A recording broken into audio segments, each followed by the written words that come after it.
The death toll exceeding 1,800 on both sides, thousands more injured, as Israel metes out retribution on the densely populated enclave of Gaza, where Hamas continues to hold around 150 hostages, including Americans. We now know that American citizens are among those being held by Hamas. I've directed my team to share intelligence and deploy additional experts from across the United States government to consult with and advise Israeli counterparts on hostage recovery efforts. Because as president, I have no higher priority than the safety of Americans being held hostage around the world.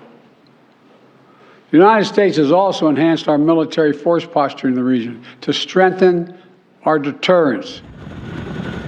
The Pentagon has moved the USS Gerald Ford carrier strike group to the eastern Mediterranean, which includes vast missile capacity and other assets, while bolstering a US fighter aircraft presence in the region, as Biden emphasized his country's ironclad support of Israel in this moment and beyond. My team has been in near constant communication with our Israeli partners and partners all across the region and the world from the moment this crisis began. We're surging additional military assistance, including ammunition and interceptors, to replenish Iron Dome. We're going to make sure that Israel does not run out of these critical assets to defend its cities and its citizens. Let me say again to any country, any organization, anyone thinking of taking advantage of this situation, I have one word: don't. Don't. Our hearts may be broken, but our resolve is clear. And as the carnage and destruction plays itself out thousands of miles away, concern for the safety of Jewish people and their institutions in the United States, amid rising anti-Semitic incidents countrywide.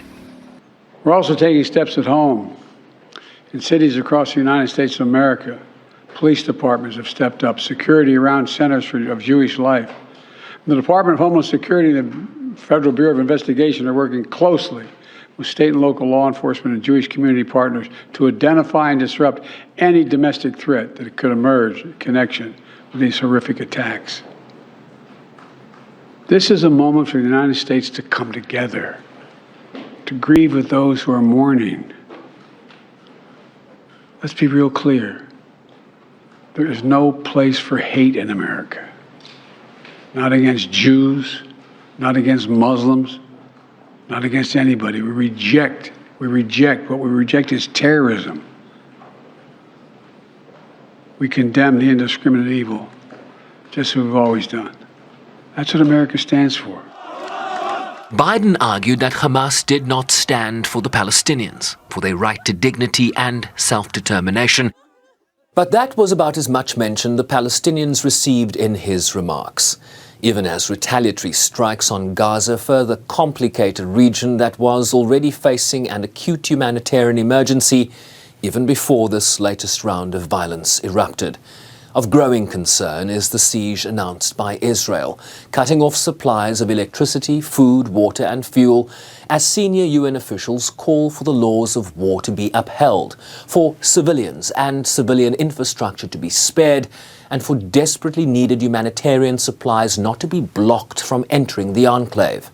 That, for now, remains a work in progress, as Israel continues to pulverize Gaza in an act of revenge for the Hamas assault that has triggered some of the worst bloodletting in this decades-long conflict. Sherwin Riceby's SABC News, New York.